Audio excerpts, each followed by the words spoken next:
एक दिन उसकी और मेरी बात हो रही थी। अचानक हमारी किसी बात पर लड़ाई हो गई। उसने मुझसे नाराज होकर बात करना बंद कर दिया। यहाँ तक कि उसने मेरा नंबर भी ब्लॉक कर दिया।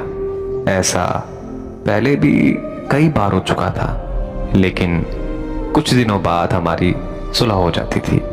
लेकिन इस बार एक अजीब सी बेचैनी थी, क्योंकि मुझे ऐसा महसूस हो रहा था कि इस बार वो मुझसे नाराज नहीं हुई, बल्कि वो मुझे छोड़ गई है।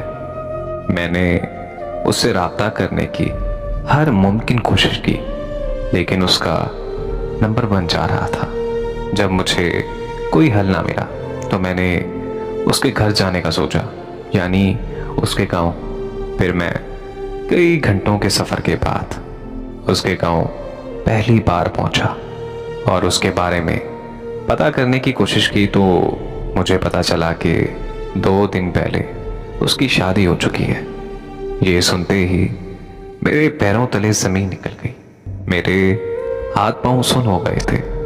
मेरा दिमाग भी बिल्कुल सुन हो गया था।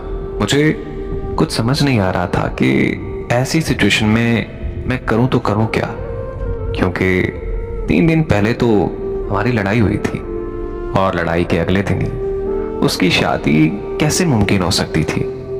तब मुझे समझ आया कि उसने मुझसे लड़ाई जानबूझकर की थी, क्योंकि वो किसी और से शादी करने जा रही थी और वो ये नहीं चाहती थी कि मैं उसे बेवफा समझूं। इसलिए उसने मुझसे लड़ाई करके नंबर बंद कर दिया था, ताकि मुझे यही लगे कि वो मुझे मेरी ज़ाती गलती की वजह से छोड़कर चली गई। लेकिन मैं हैरान इस बात पर हूँ कि हमारा रिलेशन 2 साल तक रहा और मुझे कहीं से भी नहीं लगा था कि वो मुझसे मोहब्बत नहीं करती या फिर एक दिन मुझे ऐसे धोखे से छोड़ जाएगी। आज मैं जिस दर्द और तकलीफ से गुजर रहा हूँ, ये मैं जानता हूँ या मेरा खुदा जानता है। उसने तो अपना घर बसा लिया, लेकिन मेरा क्या? जो हजारों ख्वाब एक साथ देखे थे, उन ख्वाबों का क्या? कोई मजबूरी थी या फिर घर वालों का प्रेशर था?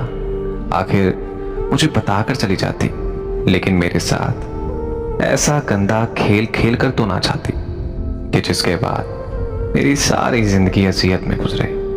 सच कहूं तो बात सारी फितरत और ईमानदारी की होती है, और मुझे लगता है कि उसकी फितरत में ही बेईमानी थी, वरना ईमान वाले लोग धोखेबाज नहीं होते।